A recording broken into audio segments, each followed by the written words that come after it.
Dans cette vidéo, en fait, c'est pour te rappeler des choses que tu as vues en quatrième.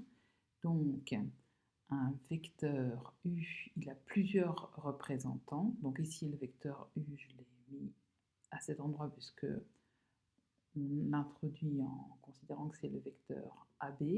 Mais à partir du moment où on trace un autre vecteur qui lui est parallèle, qui va dans le même sens et qui a la même longueur, 1, 2, 3 ici, 1, 2, 3 ici, eh bien on a représenté le vecteur U à un autre endroit. Donc ici on va parler d'un représentant du vecteur U qui part du point A et qui arrive au point B.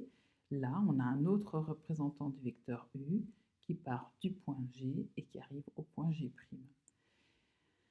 Et donc tous ces vecteurs, tous ceux qui sont représentés ici, sont égaux puisqu'ils sont tous parallèles, de même sens, les flèches elles vont toutes dans le même sens et de même longueur. Alors je rappelle qu'on ne peut comparer le sens de deux vecteurs que s'ils sont parallèles. Sinon, ça n'a pas de sens de comparer le sens de deux vecteurs qui ne sont pas parallèles. Alors, donc là, on vous dit si on bouge un des points A et B, tous les représentants du vecteur U changent de la même façon. Je montre.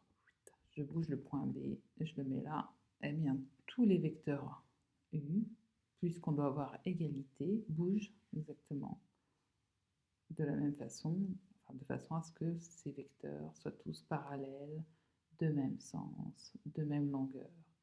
Maintenant, si je bouge par exemple seulement le point C, eh bien le point C', il va bouger aussi de façon à ce que le vecteur U soit bien à chaque fois parallèle, de même sens et de même longueur. Et si, alors là je ne peux pas bouger le point F', pardon, puisque forcément je n'ai pas programmé comme ça, mais donc quand je bouge le point F, ben c'est pareil, le point F', il va bouger avec.